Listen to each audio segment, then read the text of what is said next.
Attention. Welcome to the Different Spectrums podcast.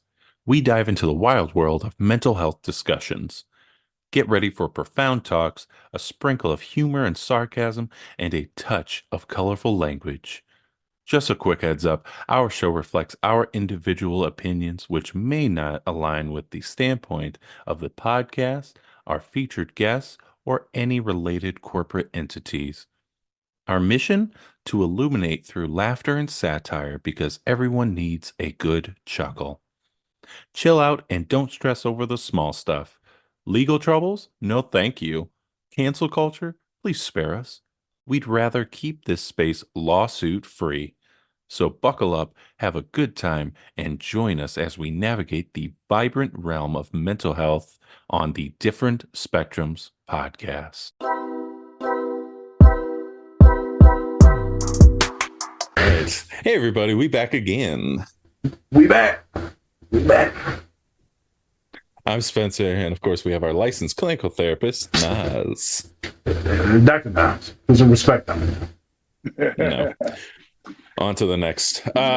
This is the Different Spectrums podcast where we talk about movies, shows, and the mental health aspects that surround them. We also like to have some laughs, so don't take us too serious. Or do. That's up to you. There you go. Also, don't forget to run up those likes for us. We'd really appreciate it. So, if you haven't already guessed, we have a special guest for today. He is a marriage and family therapist, as well as the author of the book, How Am I Doing? He's also a sports and entertainment life coach. Please welcome to the show, Dr. Corey Yeager. Yay. What up, fellas? Hey. Good to join you. I'm excited. Yes. I'm excited about today. Yeah, it's going to be fun. Also very excited. It's going to be great. But yeah, thank you for coming on. We'd really appreciate it. And let's just get into the show now. No, you're good. All right.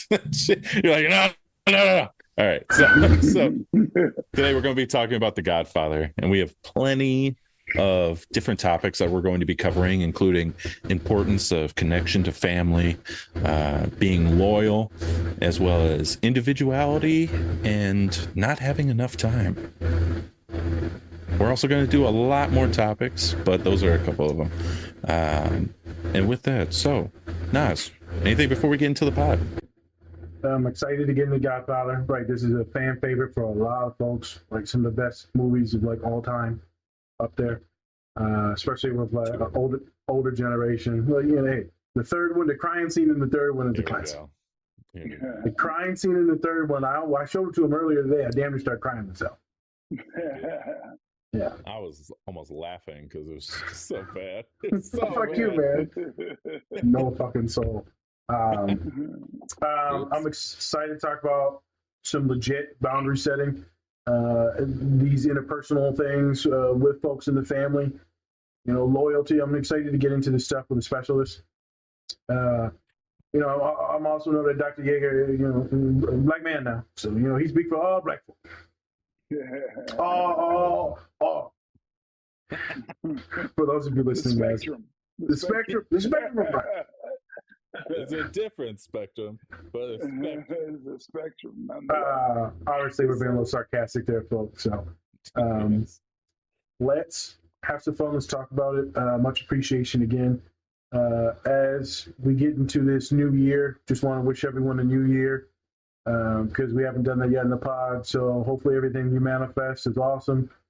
Do your thing, set some goals, start setting the things that you need to get to those goals, and don't get down and out. So I just want to say that and put that out there.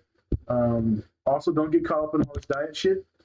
You know what I'm saying? Lose weight if you want to for like health and wellness, but don't worry about like getting skinny and all this shit like that. That shit's just gonna fucking kill you, man. Doing all these bullshit diets. Focus on wellness, getting healthy, getting some steps in, right? Physical activity, get your heart rate up, but don't focus on just weight. So I want to talk that as a lot of people start to develop some really nasty eating disorders around this time.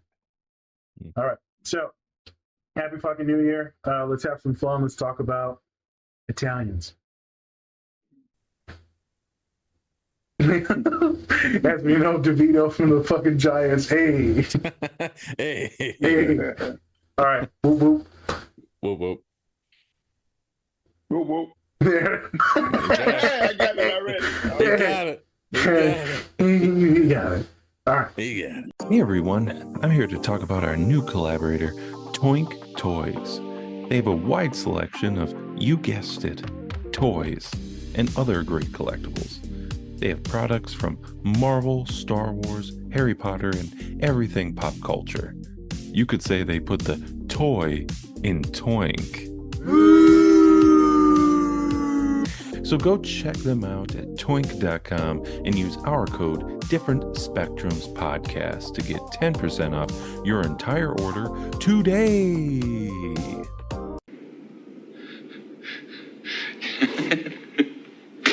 You goddamn guineas really make me laugh. I do you a favor and take Freddie in when you're having a bad time, and then you try to push me out. Wait a minute. You took Freddie in because the Corleone family bankrolled your casino because the Molinari family on the coast guaranteed his safety. Now, we're talking business. Let's talk business. Yeah, let's talk business, mate. First of all, you're all done. The Coyote family don't even have that kind of muscle anymore. The Godfather is sick, right? You're getting chased out of New York by Barzini and the other families. What do you think is going on here? You think you can come to my hotel and take over? I talked to Barzini. I can make a deal with him and still keep my hotel. Is that why you slapped my brother around in public?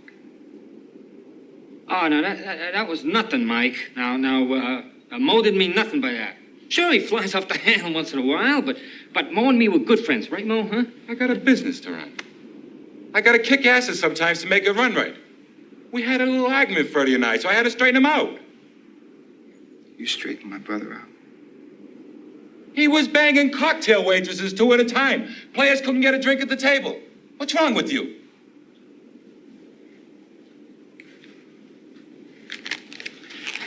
I leave for New York tomorrow. Think about a price. Do you know who I am? I'm Mo Green. I made my bones when you were going out with cheerleaders. Wait a minute, Mo. Mo, I got an idea.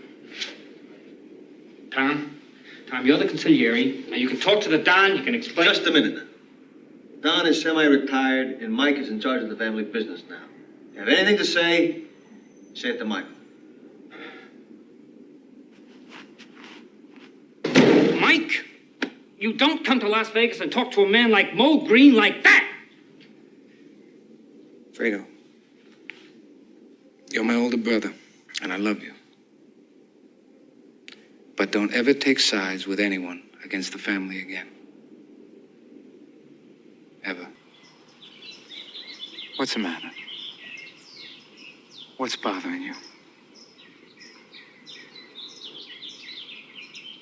I'll handle it. I told you I can handle it. I'll handle it.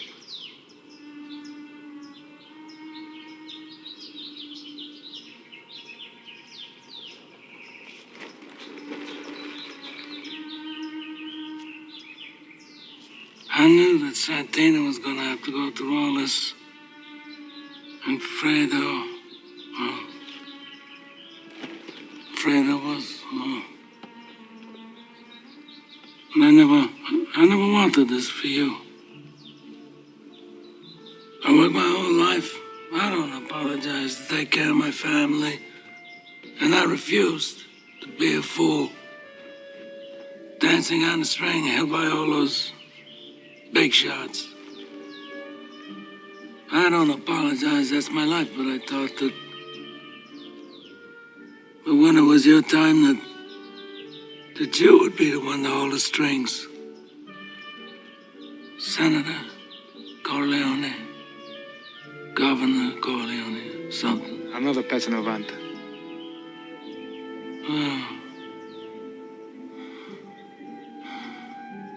this wasn't enough time, Michael. Wasn't enough time. We'll get there, Pop. We'll get there.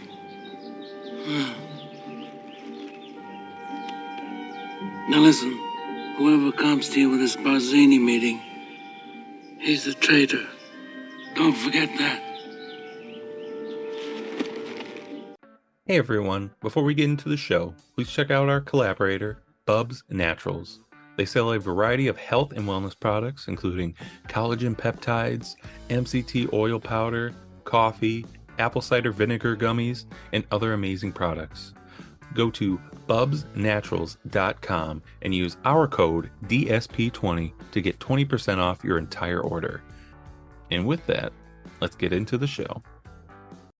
And we are back. We're back and we're live.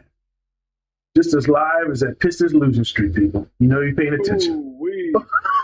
Ooh-wee. There it is. Hey, 27 in a hey, row. we go. Hey, And strong. You know, hey, we might win tonight against the Celtics. I doubt it. You know. Yeah, you got a chance. Hey, everyone. There's always a chance. There's Always always a chance. As we learn, except for Napoleon Dynamite. Let me check the score. But yeah, folks, we're back. We're really excited. They're up 19 right now. They're up 19. We're up 19? Pistons are up 19 right now. Hey. Whoa. Maybe it's just good luck. At the half. Dr. Yeager's on the pod. We're probably going to be the greatest comeback of Celtic history in like 2 seconds here. I know, right? They came back from 30? Hey, as a diehard Pistons fan, and like since I was young and Mom was like, not a lot of money, but we had some season tickets. I'm completely fine with people where the rumors are right now. Rumors are, the Pistons losing streak was the sacrifice for the Lions to go to the playoffs. I'm cool with that. Wow. I'm cool with give and take. It's a give and hey, take. Right? I'm cool with that. 30 years of winning the North. Hey, I'm cool with that. Now people are talking about I hope we lose the rest of the season so we can win the Super Bowl. That's a tough one. That's a bit much. 82 game, 80 some game. Let's go on a 50-game losing streak. Let's do it. Super Bowl. Here we Solidarity with the Lions. Go blue. All right. So I'm done. Spencer. Thanks. Appreciate it. After that, sports segment. So, like I said before, we have a special guest, Dr. Yeager, on. And before we get to the Godfather, I would love to get to know who you are and what brings you to the show. Yeah, so I am kind of a sports entertainment psychotherapist. The last 5 years before this season, I've been the life coach for the Detroit Pistons, doing a lot of work in the NFL, the NBA. I'm currently doing quite a bit of work with the two organizations that merged, the XFL and the USFL, directing that process, that wellness process, setting that up. So doing a ton of psychotherapeutic support, life coach work, kind of a circuitous route and journey to the work that I'm doing now. I've been working in school systems for a number of years before I started working in the NBA. Minneapolis is home, so I worked in the Minneapolis public school system, working primarily and predominantly with African-American males, adolescents, and the families from which they come. I got my PhD from the University of Minnesota, and have just really merged the passions of psychology and therapeutic support with my first and primary love of sports. So being able to offer support to players really in a way that I wish I would have had when I was an athlete. I played Division I football at Long Beach State many years ago. I had two different head coaches. One of my head coaches was George Allen, the former Redskin, Hall of Famer. Yeah. Coach Allen passed away after my junior year. And then our next head coach was Willie Brown, the former Raider. So I had some really top-notch coaches. Yeah. But still, there were things I wish I would have had, support mechanisms that I wish I would have had, that I think would have made me a better player. And that really feeds my ability to be supportive of athletes, right? The things that I wish I would have had, I seek to provide for the players that I work with, and doing things in the entertainment realm. I sit on the board and the committees with Selena Gomez's mental wellness arm called, oh my goodness, it's going to slip not Modern Well. I can't remember the name right now, but that's La Vida Loca. Apropos. Yeah, there you go. Hey, we'll take that. Wondermind, that's the name of the organization. So doing a lot of work with her and the work that she's up to So merging all of these passions together to really kind of utilize that therapeutic support, especially in the sports and entertainment realm. So that's a bit about what I'm up to and kind of what brought me here today. There you go. Awesome. Yeah. I have to ask, like, you have been on Oprah's podcast, you've been on Dr. Phil's podcast. I'm you are what the kids like say, you got Riz. All right. You got the Riz. I'm wondering, like, how did you kind of go through that process? And on top of that, what was your process of making your book? If you like to talk about that too, because that recently came out as well. Yeah, so the name of my book is How Am I Doing? 40 Conversations to Have with Yourself. It came out just a little over a year ago, and really the focus of the book is becoming better acquainted and more curious with who we are as individuals. I think as human beings, we do a pretty good job of engaging and being curious with other humans, but we don't do a great job of engaging with ourselves and being curious with ourselves and giving grace to ourselves. So the book is really a bite-sized approach to better acquaint yourself with yourself. So I did, as you said, I did some work with Oprah Winfrey and Prince Harry in a documentary a couple of years ago, and the name of the documentary is The Me You Can't See. Yep. So they followed me around in my work that I did with the Pistons, and it was part of that documentary. And then I had a publisher from HarperCollins reach out to me after watching the documentary, ask me if I would be interested in writing a book. I kind of knew all along that I would at some point want to write a book, but it found me. The book kind of wrote itself. It's comprised of a number of questions that I've asked people as I'm doing therapy with them. Yep. So I took those questions, applied those questions to myself, and that became the 40 different conversations that I asked people to have with themselves over the course of the book. So that kind of found itself, it found me, and it was really a fun process to write my first book. Hopefully the first of others, but it was really fun to write, and it really is a depiction of the work that I do with players. Fucking awesome. Amazing. Yeah. I know. So amazing. And 40 conversations with myself. You know what I would find at the end of that? I'd be like, fuck this guy. Fuck this guy. This guy's fucking terrible. Fuck this guy. I don't even like this guy. Jeez. He is. But it really is about the self-talk. I think we don't realize and recognize how often we're talking to ourselves, right? If you're not speaking out loud, you're continuously in conversation with yourself all the time. Yep. Every waking moment of your life, if you're not speaking out loud, you're talking to yourself. So recognizing, becoming aware of those conversations, and once you start to become more aware of them, you will realize more often than not that we're really negative with ourselves. Right. So the book is asking us to, hey, catch that opportunity to be aware of those discussions and turn those negative thoughts into more positive vibes. That doesn't mean you're going to be positive with yourself all the time, obviously. But if you can change that trajectory even little by little, it has an impact. So that's really kind of the premise of what the book was. Wonderful. Quick pause in there. Obviously, a lot of our folks are on the spectrum, autistic, right, ADHD, neurodivergent. So, right, we know that we're having a lot of conversations, continuously more conversations in our head than others, the neurotypicals. And the ruminating or obsessiveness can get very intense and very loud. So recognizing is wonderful for folks listening on the pod.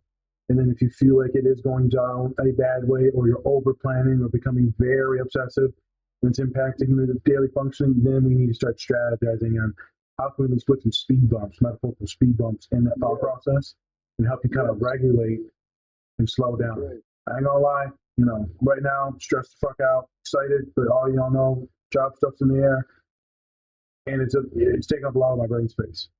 Mm-hmm. And you keep thinking and predicting and visualizing all these multiverses on what life could be and not be. And so, what is the reset? How do you breathe? Yeah. And And the so, vast majority of that overthinking that occurs, we think about all these different avenues that, well, if this happens, then what about that? And we worry and get so concerned about things.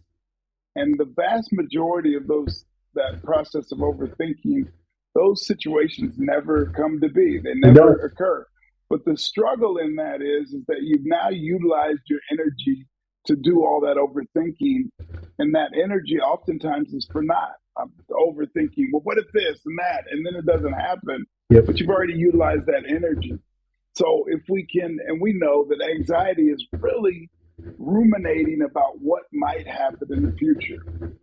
Depression is really ruminating about what has happened in the past. Anxiety ruminating about what may happen in the future. So what space are we forgetting? We're forgetting the current moment that we reside in. The only reality that we truly have in this life is the current moment. That's all we really have. So if we can seek to stay in this moment, and one way in which we can do that simply is to focus on your breathing. If you pay attention to your breathing, really pay attention to it, it forces you into the current moment, right? And that can push away that anxiety-ridden space, that can push away that depression-ridden space. And I'm not saying it's so simple that you can just do that and stop it. But Takes if time. we can find a pause in that space of rumination and come back to the current moment, we can oftentimes figure out that, hey, I'm batting 1,000. I oftentimes say within therapy, if I look at my past, all the struggles that I've had in my life, and every human being this is applicable for, every struggle that I've ever had, somehow I'm batting 1,000 because I'm here right now. So I figured it out.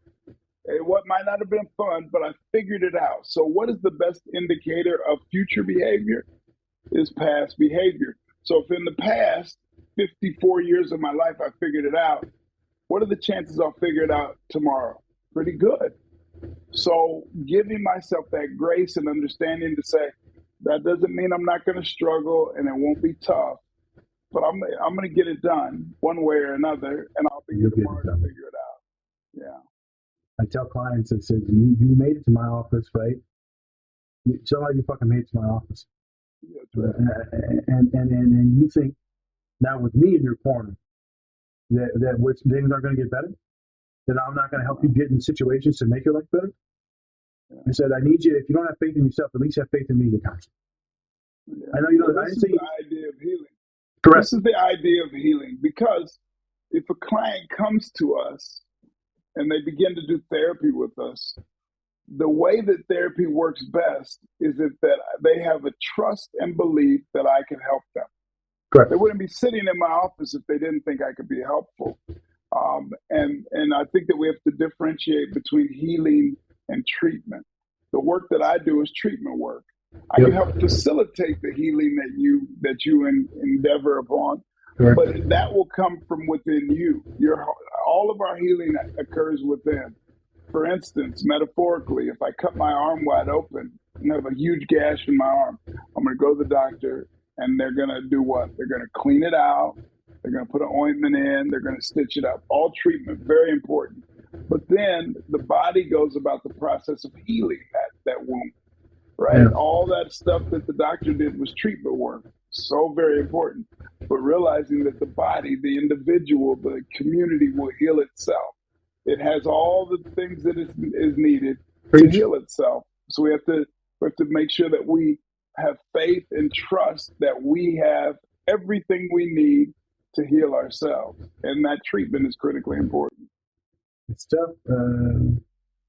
Tough having that face, especially as Black and brown folks, as autistic folks. People don't listen to the shit that we say. It's tough. So finding the right therapist is good. I'm gonna make a joke here. Spencer, you know what I hear, man? He got some good ass insurance. Because the doctors I go to, they ain't doing half the shit he said. They like, you bleeding? Oh shit. All right. All right. Well, I take personal offense, Dr. Yeager. Yeah, you over here name dropping. Cool. Yeah. Dr. Yeager over here name dropping about insurance and shit. I got Aetna. Man, fuck you. I over here got Obamacare and shit. Yeah. They talk about like, yeah, if it ain't green, you good. What the Purple's fine. that doesn't look good. Purple fire. Purple means you're healing. Okay, I'm gonna kick it to Spence for more questions. I just had to throw that joke in there. Of course. So me and Nas, we talk about this like all the time, about how, especially in the mental health field, it's very dominated with women, specifically mostly white women, right? And so I just want to know, how have you seen any struggle of trying to get into the mental health field as a male or as even a black male at all? I don't know that I saw a struggle. Maybe I saw the opposite, that I saw so much of an opportunity because having a PhD in the family science realm, I knew, or I've come to understand, that I'm a unicorn. So the opportunity for me to do my work and kind of spread my wings was always available.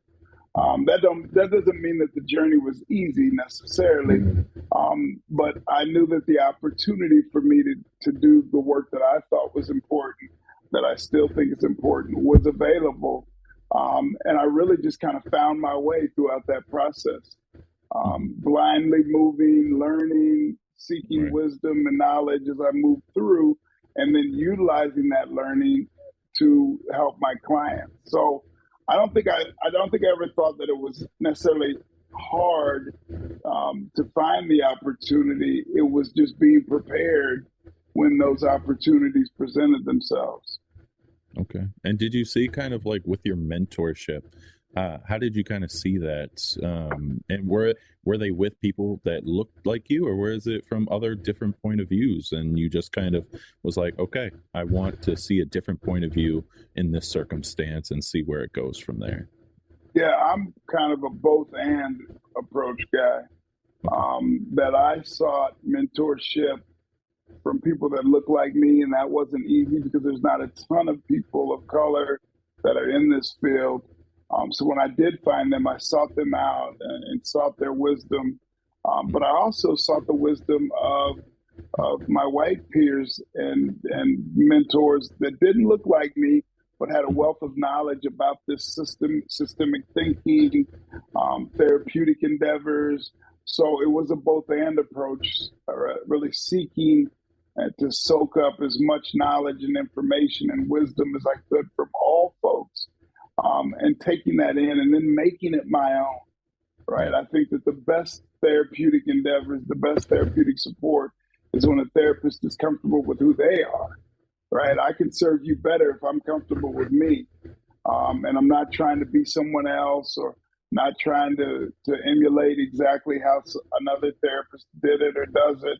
I can watch that and learn from that, but I had to make it my own. And I think that's when success began to kind of hunt me down, is when I became more comfortable with the way in which I saw the world and how I could utilize that to help others. So taking it all in, refining the things that you like, is what I say to people. My boss hates when I say this, but I'm going to steal some stuff from this person and this person and this person. It's an unprofessional word. I don't go for it. I get it's unprofessional, but where the fuck do you know where I came from? So there's certain things that I'll steal from others and implement and put that into my life. Right? I'm like, this is fucking awesome. Same things for my dad and my mom. I take some of the good stuff, take some of the bad stuff too. But I try to take most of the good stuff, right, and then get rid of that other stuff. I bring that up because a lot of folks on the spectrum, that's their entire identity, is usually parts of others. The question is who are you taking things from? Who are you molding into your identity? And how do you build up that identity and that ego strength? That way, when something bad happens, you don't fall apart. There's a mode of therapy that I utilize when it's appropriate, called internal family systems, Schwartz. And really what internal family systems is speaking about is that there is a family of individuals within me, within Corey, right? There's Corey the dad, Corey the therapist, Corey the former athlete, all of these aspects. But there's a core version of Corey that you can find in all of those versions, right? So being true and understanding who the core of who myself is, and then allowing me to utilize the right portion or part of me to be of service to others when it's appropriate. The dad doesn't need to show up in all the therapy, time. right? So just figuring out what is the best version of me to show up in the space to be helpful, I think is a process that I've endeavored upon and I'm learning from every day. So my core identity would be Little Nas. And he's the one that's just running around like, hey, man, let's go play. Hey, man, let's talk. Hey, he's just little, like 2 foot tall, just wanting to talk and have fun. Sometimes I have to reel him in because, right, certain spaces, you have to be this, and this, and this. Yeah. So your core, what is you at the core? Because mine is just this very playful and, like, joyful individual that just wants to, like, mess around. Yeah, I write in the book that when I engage in therapy, it's almost like you inviting me into your playground, right? If you can invite me into your playground, then we can play. And that play looks like curiosity. So at the core of me is a very curious person. And it's genuine curiosity. I'm not just asking it because I'm a therapist. I'm asking it because I'm curious. I always have been. So that curiosity, when you're curious with people, it leads you to deeper thoughts and deeper connections.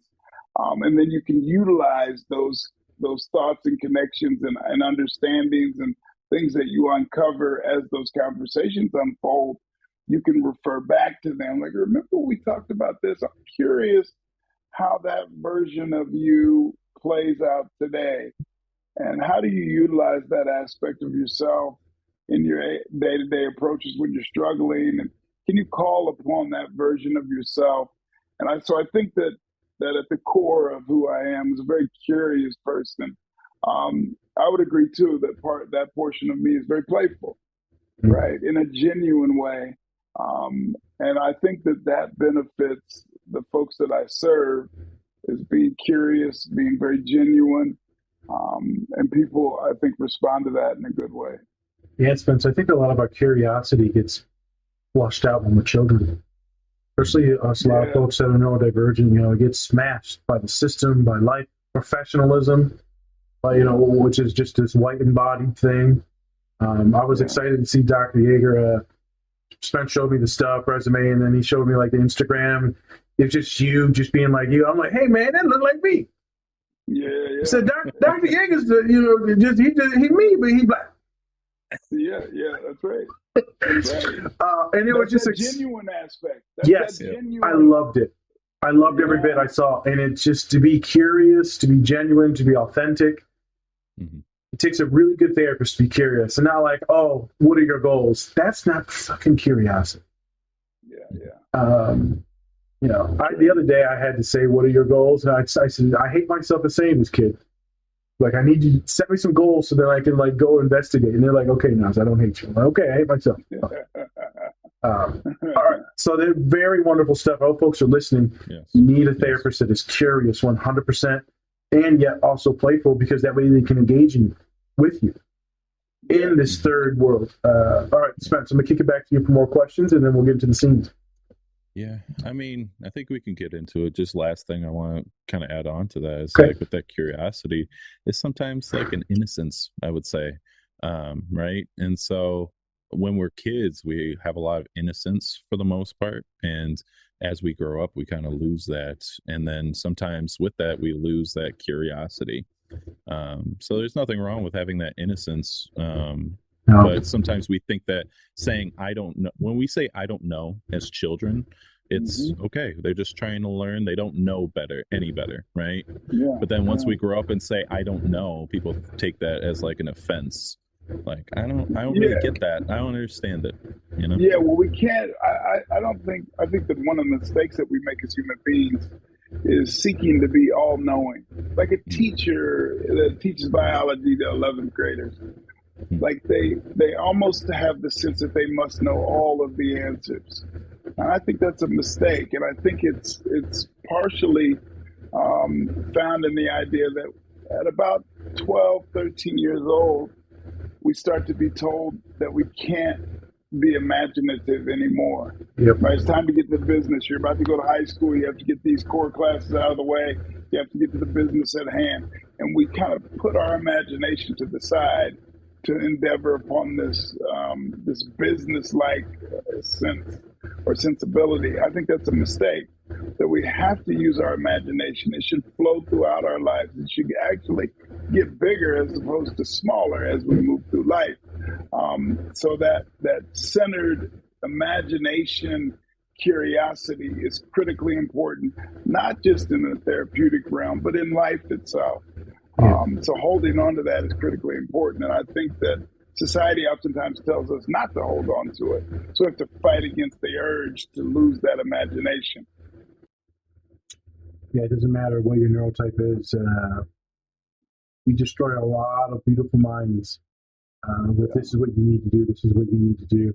Yeah. And specifically, folks in the spectrum, there's no room to breathe. You must think inside this box, but we don't live in that box.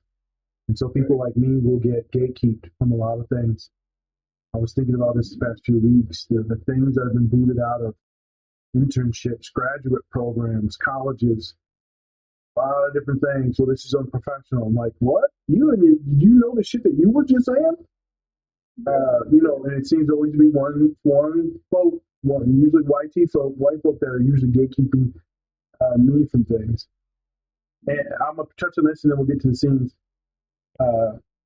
Love mentorship. My two biggest mentors, white individuals, and also there's another two other black individuals. Shout out to Dr. Ruth at St. Mary's. Me and my father had a good cry with you the other day when we consulted and talked about the letter of recommendation. And then she sent me a wonderful text, and she said, I teared up when talking about you with the university. I said, there we go. She said, I love you, and I sent her back, I love you too. Stone cold fucking trooper is a psychologist. So shout out to her and all therapists like her that are legit advocates for the students and humans. All right, so let's get into the pod. Let's talk about Italians. Italians? The gabagool. Let's talk about the gabagool. Hey, cancel. Cancel. All right. So, What is Godfather, Spence? Yeah, this is what is the wrong way to describe Godfather? Uh-oh. The wrong way. We're about to get so canceled. I don't know if I want to do that because I love the movie. I can't do it. I'm just going to go with the right way. Not going to do the wrong way. Okay. So, The Godfather follows the Corleone family as they're going through, let's say, changes. They're going through changes because Vito Corleone, the Godfather, is almost assassinated. And so Michael kind of steps up. He's like the middle. No, he's the youngest, isn't he? Yes. He's the youngest. Yeah, he's a baby. He's the baby. And so now he steps up to kind of take over the family. And so, especially after Sonny just gets brutally murdered at a toll stop. Oh my gosh. It was one of those scenes where you're just like, what the hell? Like he's screaming. Yeah. And you're like, wow, this is a scene. Yeah. And so now we're seeing in the first scene, Fredo, he's siding with this guy named Mo Green instead of siding with the family. And then we see Michael just say to him, you never choose other sides. You always choose the family. It's just how it is, right? And so one of the topics that we wanted to cover was the importance of connection to family. So Dr. Yeager, do you want to kind of talk about that point and how it kind of correlates with The Godfather? Yeah. So in the scene, the two brothers are talking about a business move that didn't quite go the way they wanted it, and one of the brothers kind of took the side of someone outside of the family. And I think it's an important idea, first and foremost, to recognize that family is of blood. Oftentimes, that's how we see it, but also there's family of choice, right? The people that you choose to be your brothers, that you weren't born in the same spaces or places or to the same people, but you've chosen them as your family as you go through life. And the allegiance, I think this idea of the Godfather in this clip especially is really about loyalty. right? Being loyal to those family members, those people that we love and care about. How can we stay closely knitted within those circles, to those family members, and recognizing, and I think oftentimes it happens with parents, that we have to be on the same page. And when a kid comes in, you see it with kids all the time in families. Kid will come in and ask mom a question, and she doesn't give the answer that she wants, and dad is upstairs. So then they run upstairs and try to put a different angle or spin to get dad to agree with them, so then they can go back and say, well, dad said it was all right. So how do we manipulate and maneuver within these family systems in a way that's beneficial? What oftentimes happens within families, because I'm a systems therapist, is that the family is seen as a broad system. But within the family, there are subsystems that occur. So mom and dad can be a subsystem. The kids can be a subsystem. But I think one of the more important aspects of family are coalitions that are formed within the family.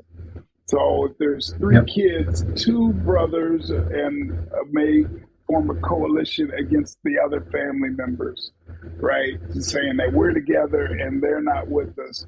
So recognizing all these nuances that occur within the family, the importance of loyalty and staying connected and staying loyal to that family of blood or the family of choice, I think it's really what this the clip talks about, and really the overarching idea behind the movie The Godfather. And that loyalty is so very important.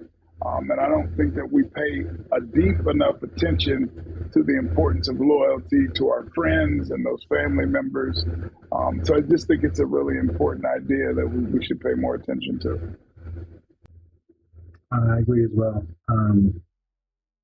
My father talks about this scene quite often. So before I get into like therapy and some questions for you, Pops has brought this up many times. I was just telling Spence before this.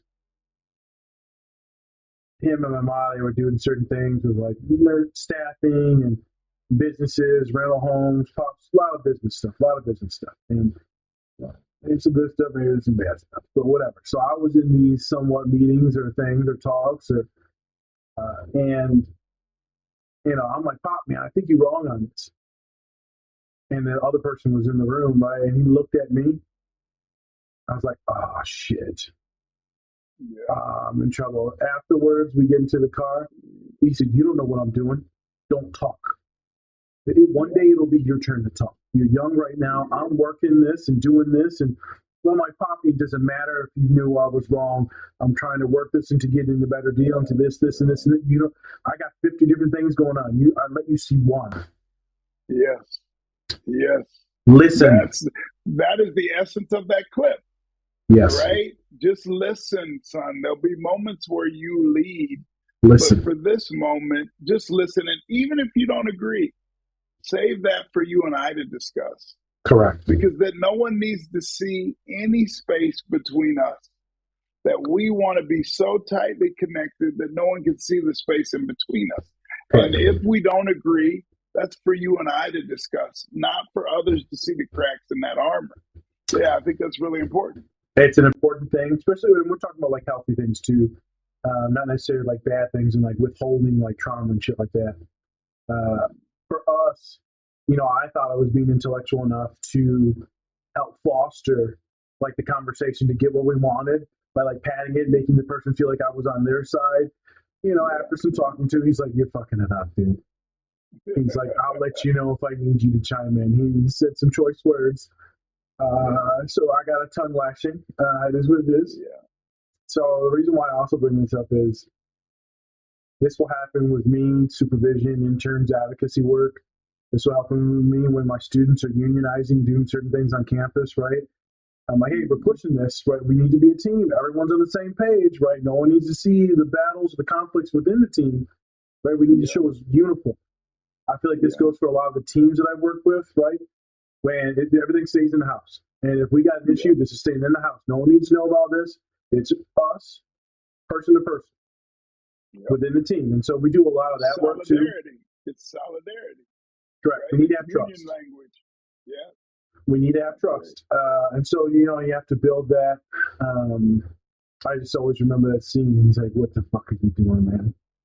And I say this now because, as he's getting older and weaker and weaker, and he's like, you can take the reins now. I'm like, oh, yeah, so you wait until you're literally crippled for me to take the reins? Now it's my turn, huh?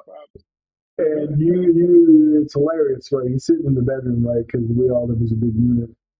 And he's still coaching, no matter what negotiation I go into in my life, no matter what obstacle. Sometimes I balance conflicts from work, conflicts with students, right? And he's always coaching, he's always chirping, and it goes over and over. And he gets that from the Godfather, where he repeats it to his son over, and he's like, I get it, over and over and over. It's an obsessive, almost a little autistic, but so I do the same thing with my clients, and they get sick of me sometimes. They said, I do this. No, Nas, it's annoying, so you won't forget. Because you'll be so fucking sick of me saying the same thing that you'll know it, and it's going to be repetitive and permanent. Yep. Deeply embedded. Yep. So now when you get into that situation with that person that I talked about, they advocate for your rights as a student, as a person, as a queer individual, as an autistic individual, you won't forget because I haven't told you it 50,000 times. Yes. This is the idea of visualization, right? So I tell players all the time when they're when I'm working with them, I tell them to work the visualization. And why do we work visualization? Because it's rehearsal. So if I am visualizing a move that I made or a defensive play, if I can see it in my mind over and over, when I get into the game and that situation occurs, it may be that person's first time in that situation, but I've already been here in my mind. So I've rehearsed this moment over and over, and now it's here.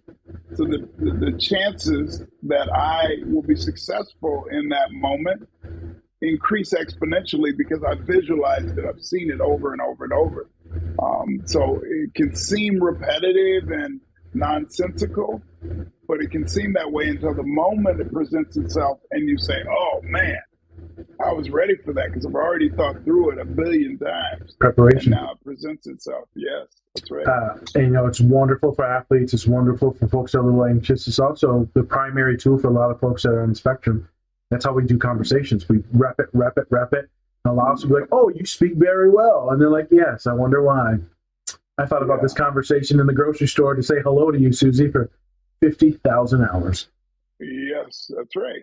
Goodbye. And then it's easier. When you get to that moment, you're like, oh, I recognize this. I've been here. It almost feels like deja vu. Correct. Interesting scene about family. So therapeutically, right, we talked about this in the pre-production. So we've got the loyalty, we've got the family, right? We've got the unit, and we're working with the personal stuff, making sure that folks aren't siloed and like teaming against each other. Now, let's say that we have an individual that differing in abilities, just different in general, could be autistic, could be many different things, could be a queer individual. How do you maintain loyalty to the family, but then also make sure that you're safe and you're able to get your needs met or seek support elsewhere if the family can't do that? So what is this thing? Boundaries? How do we stay loyal, but boundary? Like, what does that stuff mean? Everyone talks about fucking boundaries. What is that, and what is loyalty, real loyalty? Yeah, I think that it may be uncommon for people to think about, but the most important loyalty I will ever have in this world is to myself, before anyone else, but to be loyal to me, right? And this can be found in the idea of integrity, like what makes most sense to me, what is most important to me. And one way in which we can engage with that understanding is this idea of boundaries.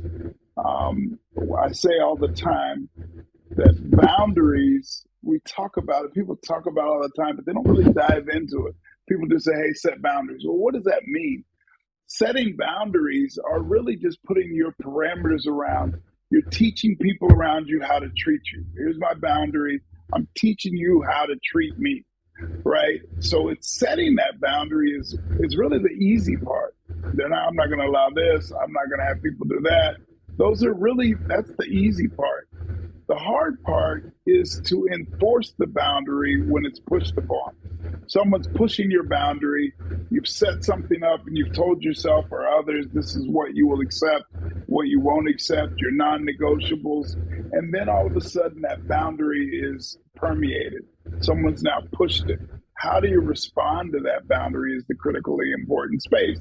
And this, again, ties back into being loyal to me, that I know what's non-negotiable for me and I have to stick to that. So having that idea of understanding the boundary that I set and then understanding how in which to enforce that boundary to keep that integrity for self is not the easiest thing in the world. It's really kind of hard.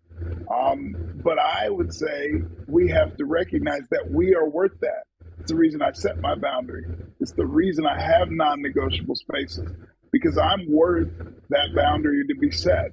Because I don't, if you permeate that, if you push that boundary and I let you, then I've taught you it's okay. Even though you heard me say, I'm not going to accept this, this, or this. And then you do that and I take it. You're teaching me that, yeah, you say those things, but you let me get away with it. You didn't do anything, right? So to some degree, then you're teaching yourself that you're not worthy of having that boundary stay permanent or stay in place. Boundaries change with time as well. But just because you set a boundary today, 6 years from now, it may change. You may change that boundary. It may get thicker. It may get more loose and diffuse where people can come in and out. But recognizing that that changes, like the value systems that we have, that we grow up with, may change over time. And how will you know that? Well, that means you have to check back in. I have values. Do I check back in with those value systems? Do I ask myself, am I curious, does that fit for me anymore? Why did I set that boundary anyway? Those reminders, those built-in reminders of who I am, how I came to be who I am, and where I'm headed, that allows me to say, well, I'm not going to let you push that. I'm not going to let you, I'm going to enforce that boundary. I tell you, Spence, I don't know about you. You know the shit talking's coming. But I like a thick boundary. I like a thick. Oh my God. Thick boundary. I like no scrawny boundary. I need them thick. I want them thick. Damn, girl, you got some thick boundaries. Jesus. Oh my God. It's so thick that I can't go around, half the bumps. All right, just stop it. Stop. I'm done. I'm done. Sorry. So when we're talking about boundaries, Doc, Coach, I'll interchange Doc and Coach here. So, Coach, how dare you set boundaries? You're selfish. Don't you know this is a black or brown family? This is part of our culture as Asians, as Muslims. How dare you? You are the family. That's it. Nothing else. So shame on you for setting a boundary. How dare you go against us? Yeah. Because I don't care who you think you are. You are part of me. You are my child. I brought you into this world. I'll take you out. And I would tend to say in that moment, I agree with that. I wholeheartedly agree with that. It doesn't change the fact that I may, based on my experience, Mom, Dad, I may start to see the world a little different. My experiences are not yours, and I love you, and you produced me. But your experiences are yours, and mine are mine. So I may start to see the world different, and I'm not asking you to change yours. I'm not. I'm just telling you this is the way I see it now. No disrespect to the family unit, and I know I'm a critical part of that family unit, and the way you raised me is so important, and I love that fact. But now that I've got experiences in the world that tell me some new things, I am dealing with what we oftentimes would call cognitive dissonance. Now I have two conflicting ideas in my head. I was raised this way. This is what I knew. This has been enforced over and over. And now I get new information that says that may not be the right way for me. So now all of a sudden I have this conflict that bumps up with itself over and over. So that dissonance occurs. And what we know is that dissonance, once it occurs, only one side wins. That doesn't mean you can't change it, but in this moment, one side will win. So we may adjust those boundaries. We may adjust that dissonance to add some comfort to ourselves, because we don't want dissonance. We want clear cut. We want it to be clear this way or the other. So I think just letting those people that we love and care about know that my experience may move me into a different space, and that's no disrespect to the family. That's no disrespect to my elders. And I think also metaphorically pointing out to those people that we love and care about that are saying, hey, you can't do that they probably did some things that their parents didn't agree with, right? Even being curious. So, Mom, what's the one thing that stands out that Grandma didn't like that you did? Well, they didn't like when they didn't want me to marry your dad or whatever, and you still did it.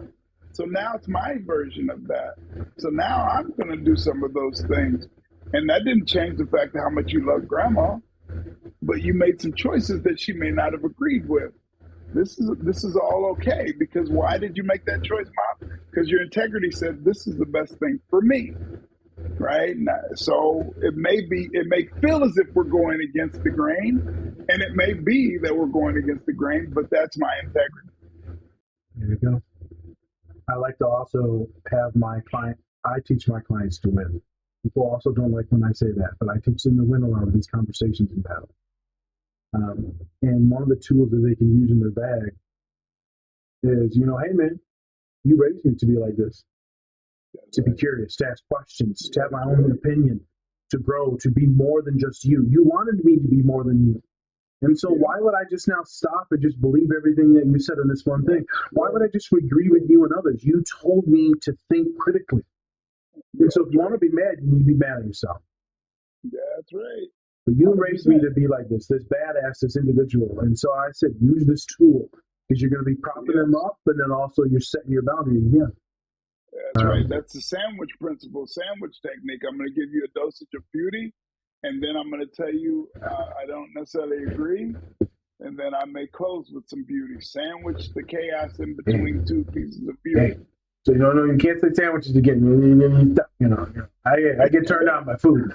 If he gets hungry, the podcast will end. So let's not get into it. I got some fucking pastrami sitting in that fridge right now. This is the best fucking pastrami I've ever had in my life. Jesus. I don't like how you just pointed at the fridge from all the way back there and just like, I'm gonna get you.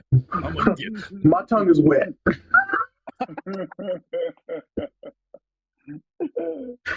Give me a second. Blood pressure sucked up. Almost black out. Fucking blood pressure. It sucks me brown sometimes. Okay. Last thing on that is, they raised you to be this person.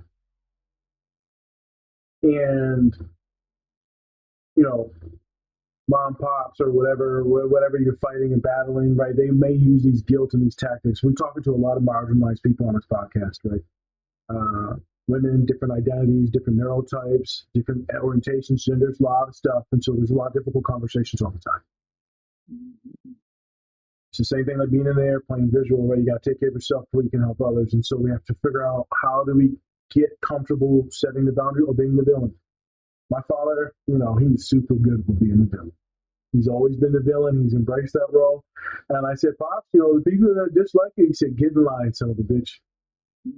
Get in line. And so the other day, someone said something to me. Said, I don't like you. I said, get in line. Yeah, it's a long line. I can't believe you said that. Yeah, well, fuck you. So, it is what it is. It is what it is. So the reason why I said this is, my father knows. People have always seen him as a villain, and so thus they thought of me as a villain every time they see me walking around with family. And maybe I didn't invest a lot in family growing through college, this and that, but people were doing a lot of grimy stuff. And when I'm trying to get my education and schooling and save money to build a foundation, to take care of my father and my brother, and people are like, well, you're not talking to this person, this person, this. I don't have the time. I am taking the people that I will die for, take care of them. My family, the person that you're talking to now on this podcast, Spencer, is family. Most of my family is chosen family, is my best friends. He was there at my graduation. Didn't invite anyone else. I invited only friends Only friends. The family that I love just is sadly passed. It's my father and friends. My boy Moses, shout out detective in Saginaw, Michigan, doing his thing. I know you're tired. Keep at it. But he drove 6 hours to make sure that if my dad falls, that he could deadlift him off the floor. But I got friends that show up. The other day in Michigan, my boy drove in. Joe, shout out to Joe. They do anything. Showed up to make sure that my dad had someone to sit with just in case he fell while I was doing my interview.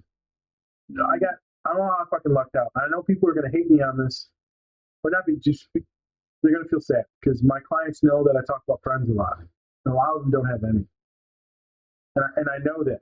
But I tell people about friendship and family because you can build these connections. Good people are out there. You can't say everyone's bad. Just not like all white folk, all black folk, all queer. There are good people everywhere. And if you can't find one, you need to be one. If you can't find one, you need to be one. So shout out to all the friends supporting the other friends. Shout out to all the chosen family members out there. And if you don't have one, I'm deeply sorry for you, but you can find them because they are out there. I don't make any promises for anything, Doc, but I do promise that there's good people out there, and you can make your life better. I don't know how fucking long it's going to take, but it can get better. You better believe it. That's right. All right, so let's transition into the other scene.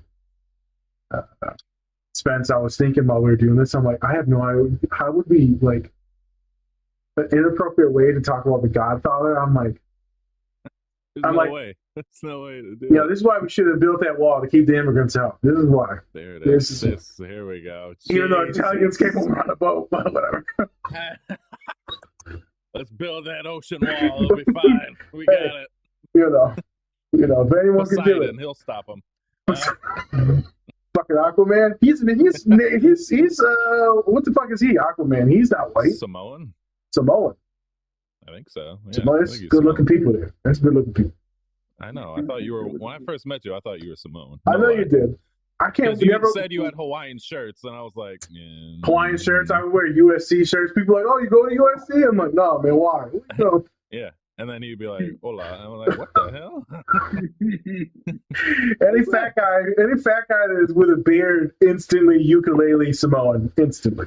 I'm telling you, get ukulele right now. It's hey. Fuck you, man. Under the rainbow. Is it under the rainbow or under the moon? It is. It's under the rainbow. Under the rainbow, I think so, yeah. Under the moon. All right. That's Bruno Mars. All right. Yeah. Let's get into the scene. Godfather, inappropriate way to Godfather is a bunch of immigrants doing terrible shit.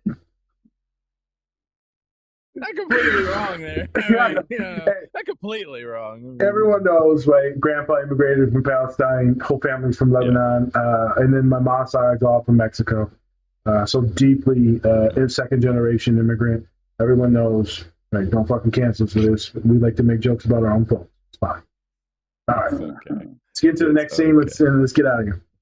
Yes. So, kind of the setup for this scene is in between when Vito's healing, or he's getting in all of his strength after this assassination attempt, and then Michael kind of really took over, and Vito's kind of expressing to him, just in a way, a little bit of disappointment for, I think, towards himself, really, me personally, because he just didn't want his son to get into the family business. He wanted to get him to do something more, to be something better, right?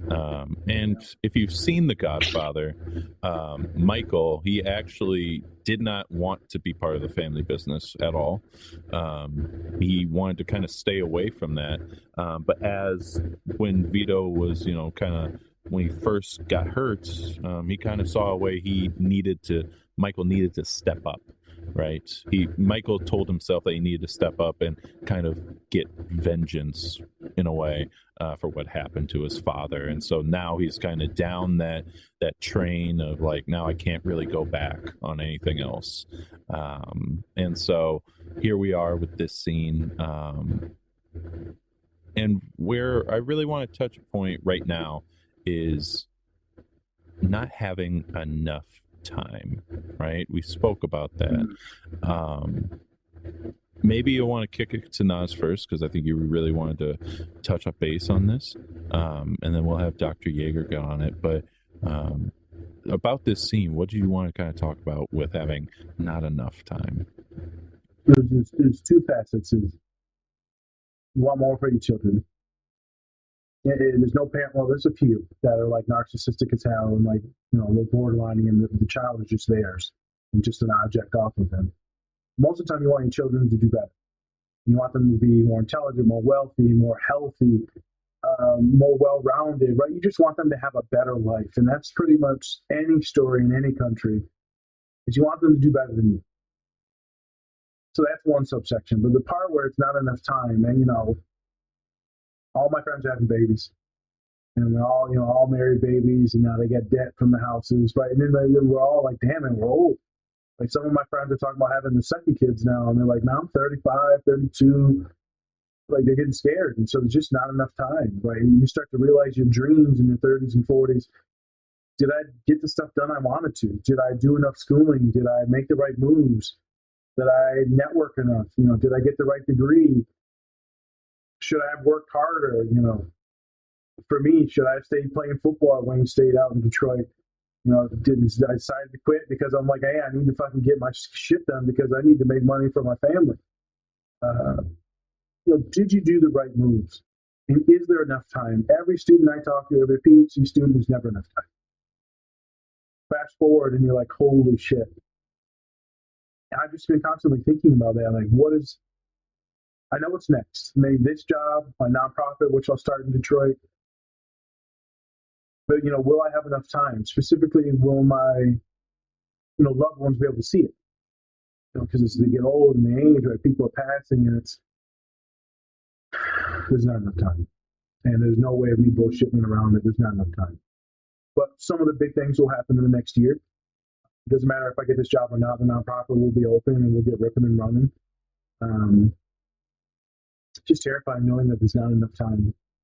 So, Dr. Yeager, as you think about your life, loved ones, I'm not sure if you have children or not, but like this thing of time, not feeling like you have enough time, it brings a lot of anxiety, a lot of regret. You know, it brings a lot of emotions.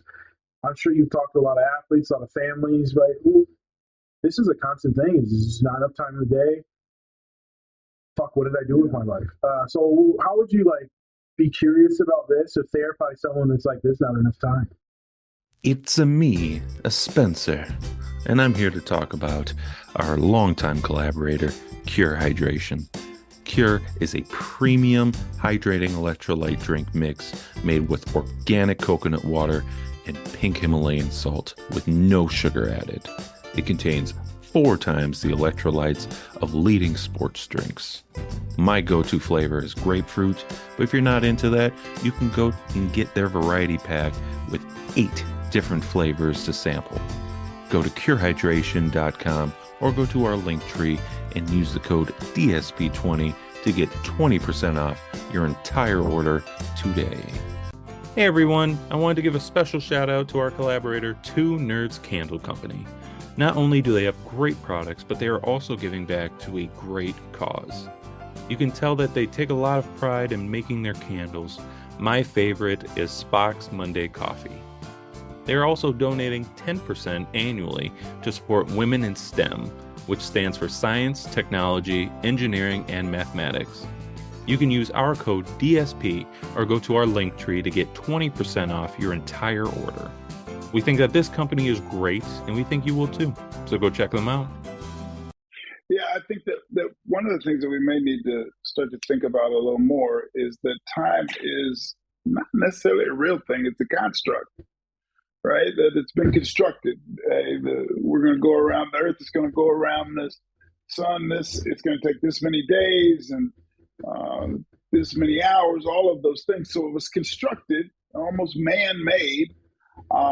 So recognizing that the amount of time that we have is just what it is. We're not going to impact that. We're not going to change that. So realizing that I'm going to do what I can do in the moment, right? Recognizing that the moment is the most important thing. One of the things that I talk a lot about is we get stuck and then we don't have enough time to do all of these things. And then what we do is we get stuck in making the right choice. I got to make the right choice. Oh, I got to make the right choice. I think that's backwards. Instead of the idea of making the right choice, why don't we make the choice right? Right? Why don't we make the choice the right one? I'm going to make the choice, and then I'm going to go about making that choice the perfect one by outworking everyone around me, by staying curious, doing the things that mean the most to me, as opposed to being paralyzed with, oh my God, I got to make the right choice. Oh, I have these 5 choices, these 2 choices. I got to get the perfect one. I'm going to do a bit of that, but I'm going to pick the one that I'm going with, and I'm going to go about making that the right choice. This, to me, is the most important aspect of moving in a way that we can put time to decide and just say, hey, what's in front of me right now? Whatever's in front of me right now is what I'm going to do. I'll worry about tomorrow. I'll let yesterday be yesterday. I'm going to do what's in front of me that is the most beneficial to me and those around me. That's what I'm going to focus on doing every day. So this idea of each generation wanting more for their kids, and I think that's really important. We want to see progress. We want progress to occur. My mom and dad wanted things to be better for me. I have 5 sons. I want my 5 sons to have a world better than what I endured. I think that's a natural aspect of humanity, right? So being okay with that handoff. So in this clip, the dad who was the dom, has been the boss, is handing off to his son. It's your world. And he keeps reminding him repetitively, hey, remember this. And the person that comes to you is probably the person that is seeking to take you out. And he's like, Dad, I know you reminded me of that. So being okay with wherever things currently reside, knowing that time is going to do what it does. So if time is going to do what it does, why don't we do what we do? Let it worry about itself. Do what's in front of you.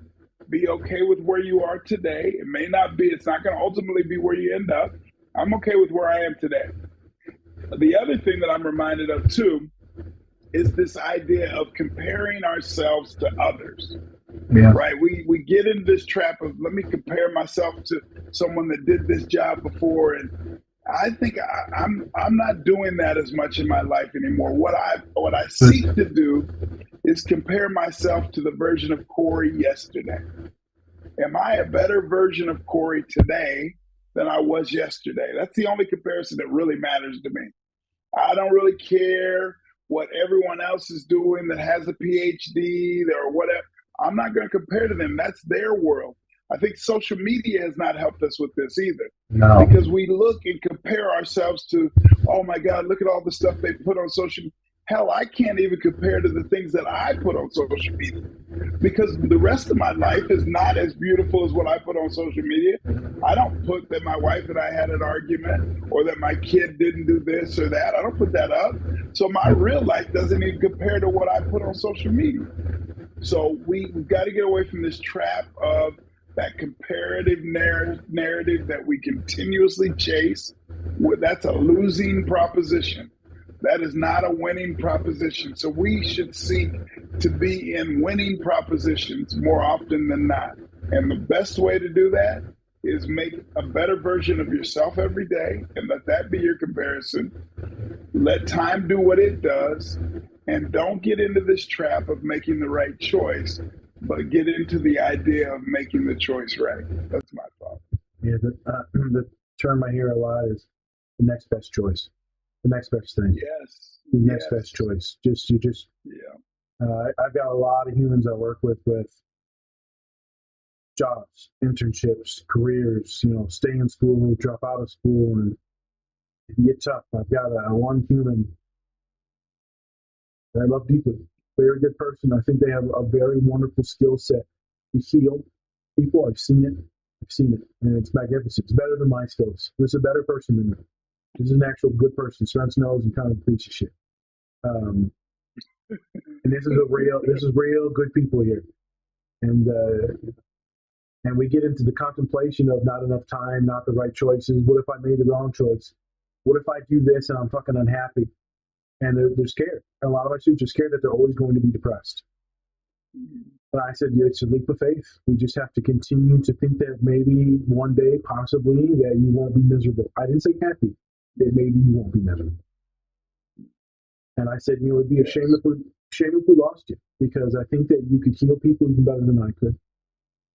And I use it as a tactic not to like guilt them, but I'm like, brother, there's parts of you that have nothing to do with your intelligence.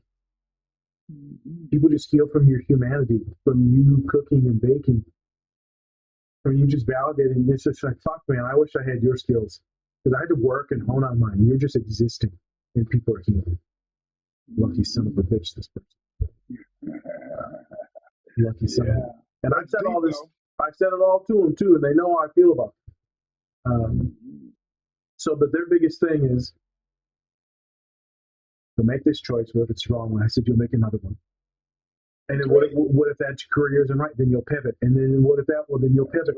But I don't like not knowing, Nas, right? We're autistic. We need to know. Like, you don't. We just need to have faith. You need to have faith that everyone. That I want to know. I want to know. I want to know. Well, you're not going to know until you know. You're not going to know until you know. And be okay with that. That's it. And I think the struggle is, I think we innately understand that. We just don't like it. So we push against it. We don't accept it, so we push against it. And this is the trap of chaos in our lives, that we know I can't really do anything about that, but I don't like that, so I'm going to push against that. That's once again, like I said earlier, that's a losing proposition. I don't want to be in the business of losing proposition after losing proposition.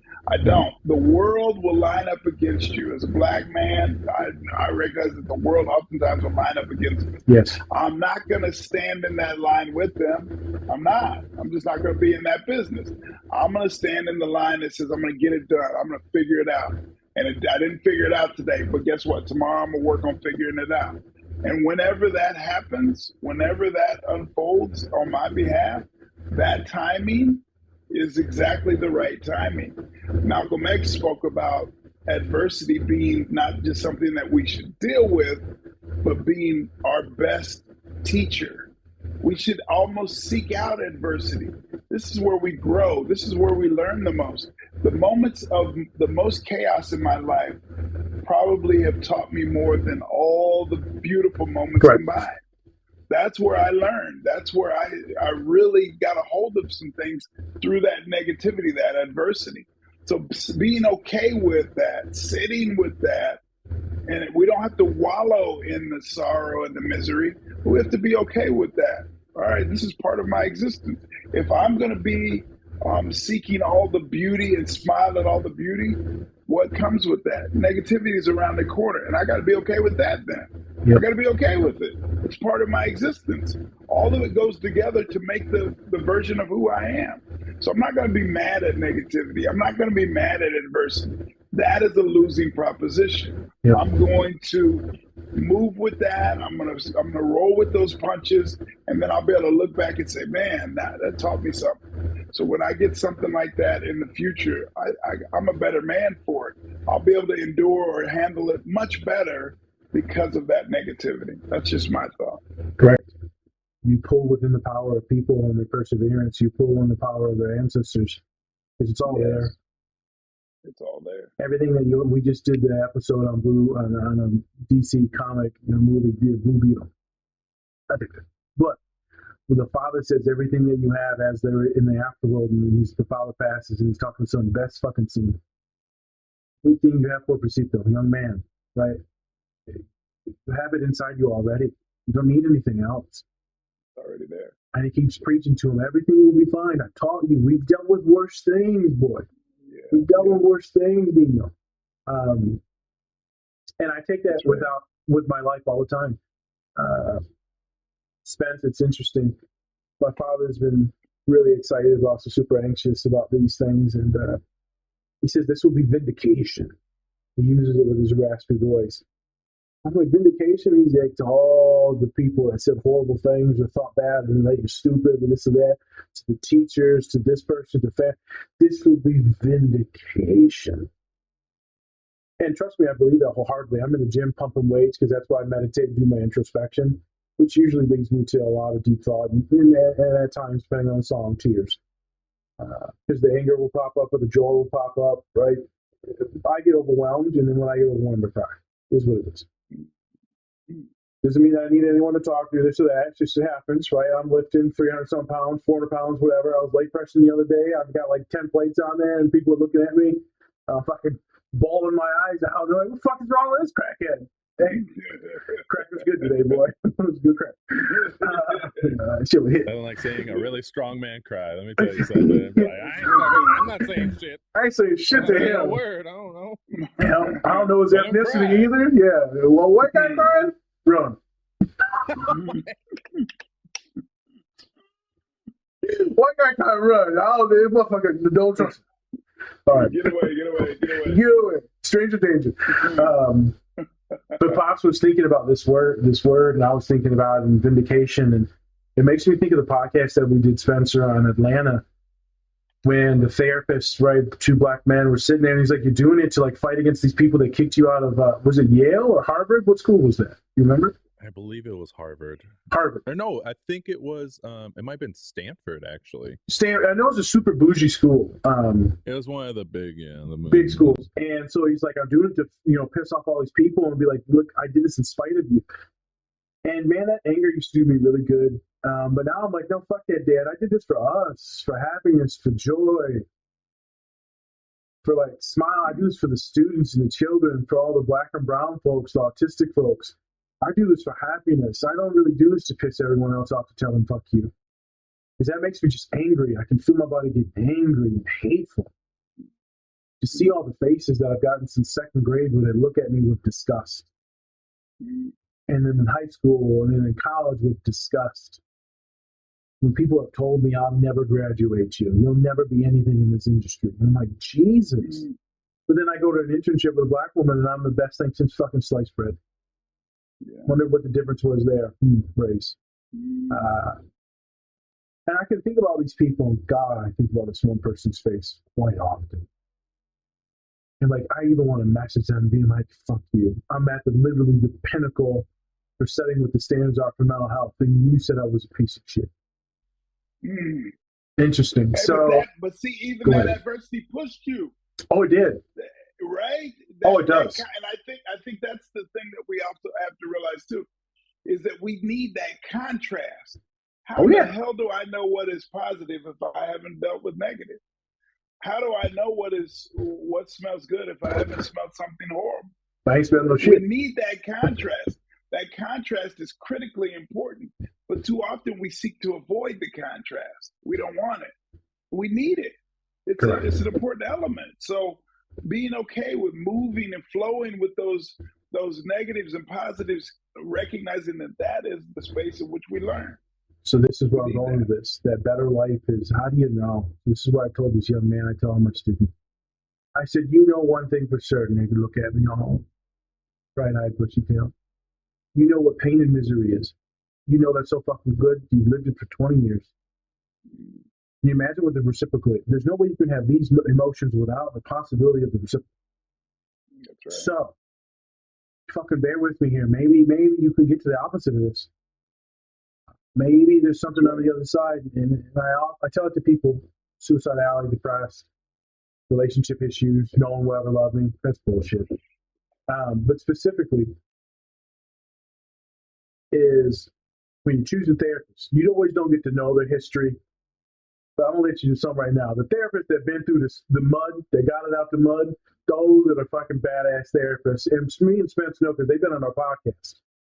Compared to some of these folks that have read a book and like, they can good at validating feelings, but they can't mentally go where you've been. They don't call that's a wounded healer. A wounded healer. Most important healer that we'll ever know is the wounded healer. Because I've been there. I felt that. And I'm here now. So I'm a representation that you could figure it out. I was wounded. I'm now better. And I seek to help you heal. that wounded healer may be the most important healer that we'll ever engage with. Never heard that term. Quite love the term. Yeah. I just know that folks with a lot of trauma, a lot of shit, we tend to be the most empathetic, and the studies done it. We have more empathy than others.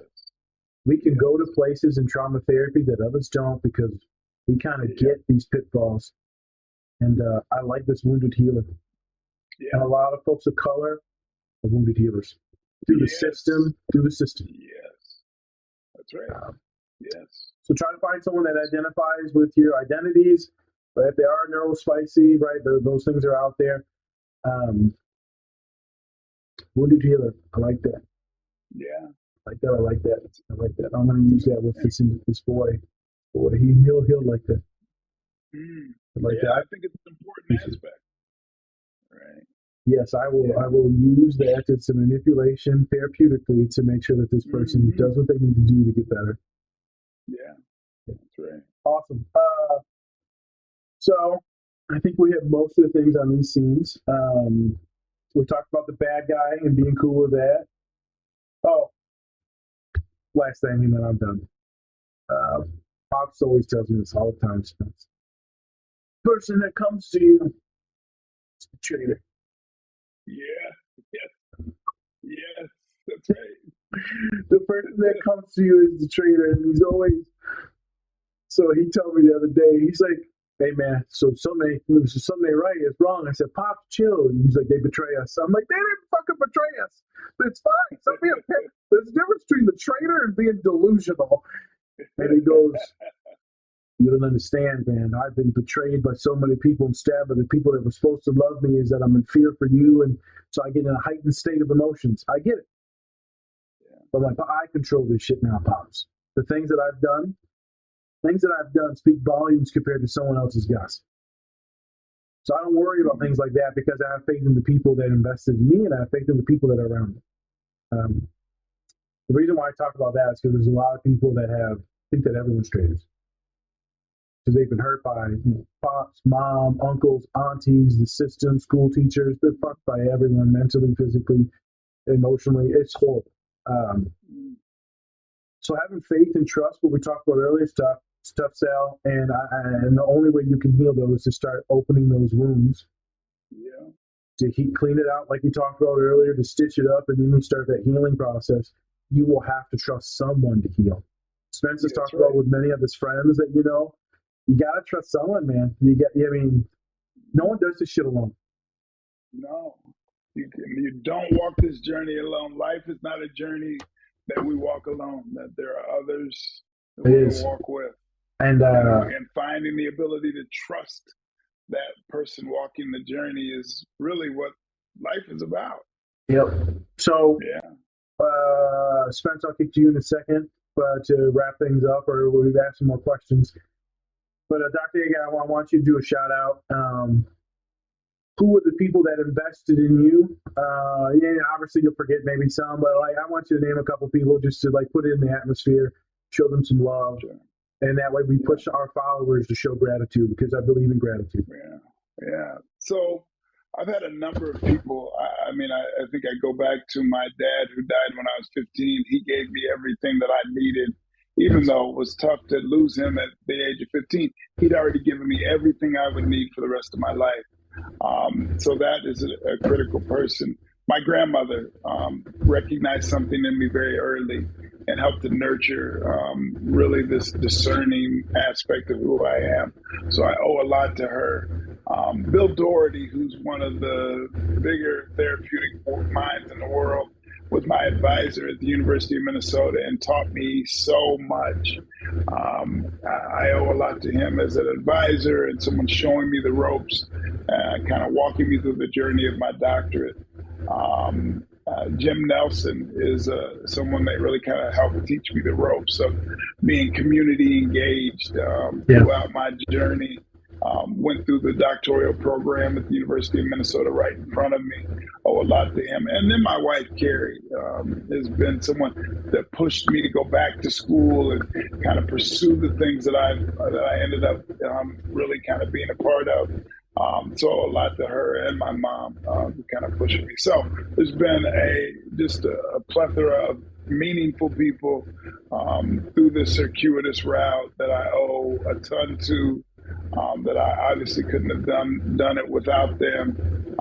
So those are just a few of them that really stand out for me. Thank you. Mm-hmm. Appreciate all of y'all that he mentioned, and for getting Dr. Yeager to help folks and then be on the pod to help folks too.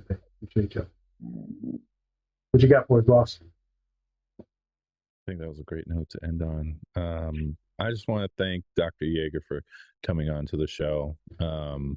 When my mic is off, that's a really good thing, believe it or not, because you have a lot of great things to say. And when, Nas has somebody to really kind of bounce ideas off of, it makes an amazing show. So I just want to say thank you so much. And, I hope we get to have you back on someday, because Scarface. Yes, there you go. Scarface. We got you down for another movie. I got some cocaine around here somewhere. I always tell the truth, even when I lie. Even Hey, this was fun, fellas. This was fun. Hey, I have to tell you, the Pistons are tied and just went into overtime. You got me shit, you. Jesus. It's tied at 108. They just started overtime. They were up by 19. Yes. I think they got up as much as like 20 something. But now it's tied. Overtime is starting right now. Hey, shit, shout down out by to 2. Timberwolves, number 1 in the West right now. So. Yes, they are. Go T-Wolves. Shout out to Anthony Edwards building that team. I love it. Ant-Man. Well, I'm gonna try to go in here and watch these last few minutes and see if my Pistons can pull it out. Hey, fellas, this was a fun. I had a fun time. I told you it's gonna be fun. Hey, that was. We got to do this again. Yes, most time. Yes. Thank you so much for coming on. Everybody, please go check out Dr. Yeager. If you want to give a plug for all the things that you have. You can find me. The name of my book is How Am I Doing? 40 Conversations to I'll Have with link Yourself. You can find it at Amazon, at Barnes & Noble, kind of wherever. You can find me on Instagram, Facebook, Dr. Dr. Corey Yeager. You can find me if you Google Dr. Corey Yeager, Yeager, kind of all over the social media world, TikTok, Facebook, Instagram, Twitter. You can find me kind of in all those spaces. If you look, you'll see me. Okay. Awesome. All right. Well, there we go. Go check out everything, Dr. Yeager. So just want to say this is the Different Spectrums podcast. I'm Spencer, and that's Nas.